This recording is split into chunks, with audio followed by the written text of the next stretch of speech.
This part of the library is in alphabetical order. Um, the other behind me are all in collections of Emerson and Pepys and so forth. Here are two diaries you should know about. Teddy Roosevelt and John Muir at the top of Yosemite looking into the valley. It's a famous picture. There's a picture down here of a library during the London Blitzkrieg. It's all bombed out, but people still go in to look for books. On the top left here are John Adams and John Quincy Adams and the Alcotts.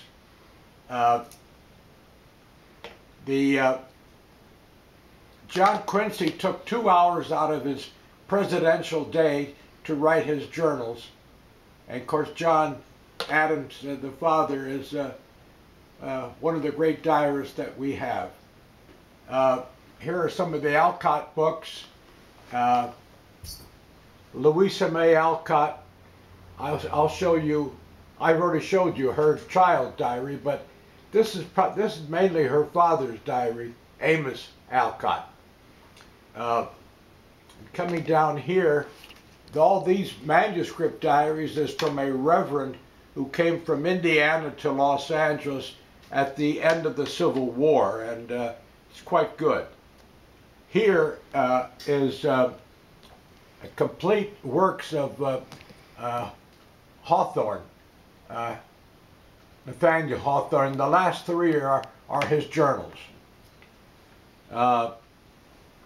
Down here, there's a book with Oliver Wendell Holmes, and here is a woman who teaches at Harvard, and Anderson. She wrote 3 books, and the last book has me in about a quarter.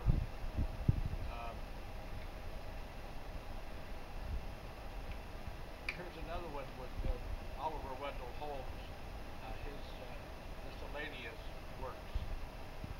Down this is a 3-volume set of the Reverend Kilvert, who was quite famous in England near Wales, and there's a club now, the society, Kilvert Society, that are people who are descendants of those mentioned in the book in his diaries about 1860.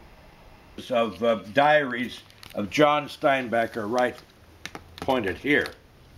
And then we can go a little bit to our right.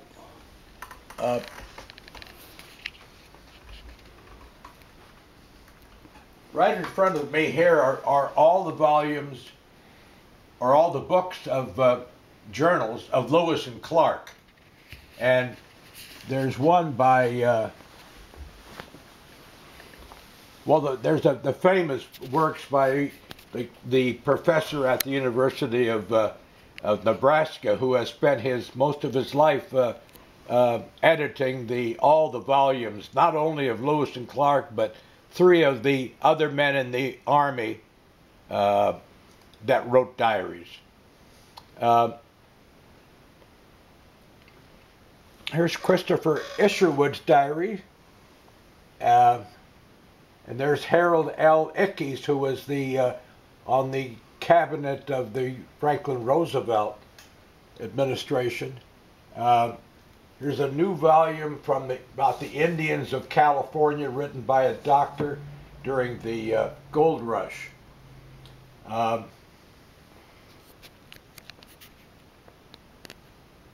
These are all Hawthorne's diaries, or parts of them.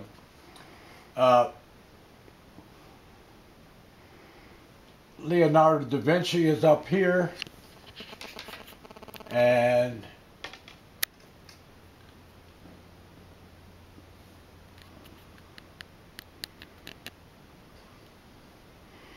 And we have a complete set of Anne Morrow Lindbergh's diaries, all her four different volumes. And I have her husband, John Lindbergh, not Jan, Charles Lindbergh, under war diaries. We have a whole set, many war diaries. Those of you remember, this is Drew Pearson, the famous journalist, his diaries. This is Sylvia Plath diaries. Beatrix Potter. This is Somerset Maugham's writer's notebook. And there are several books or diaries of Catherine Mansfield, famous diarist. And here's one of Samuel Johnson as a young man, Henry James, and Samuel Johnson again.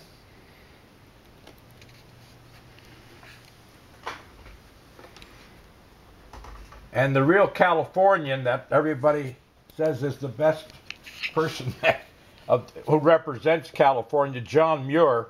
We have several of his diaries. He wrote diaries for more than 50 years. This is a Civil War diary of a young woman, Sarah Morgan. This is Thomas Mann's diaries.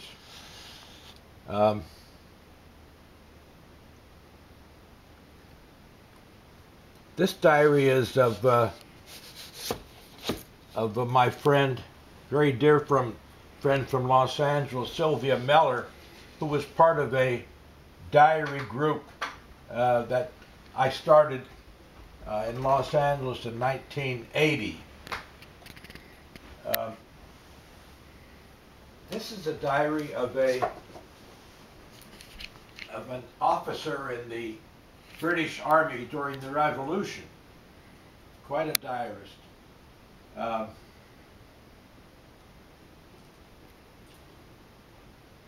This is Anna East Nin here. She wrote, the book Henry and June, and several of her novels, but mainly because of her renowned being a famous diarist.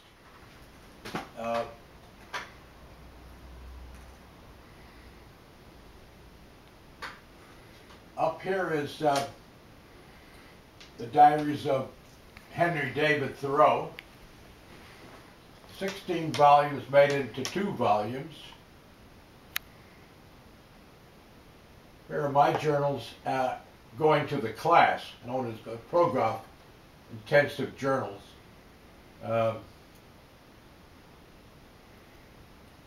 Here's a couple here of Hawthorne and his travels.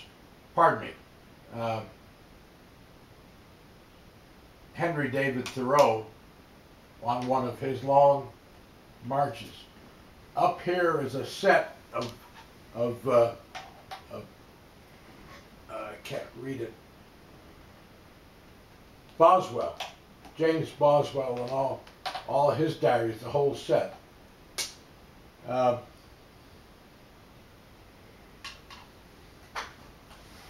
Then we have a complete set and several separate volumes of Virginia Woolf down here, an entire set, and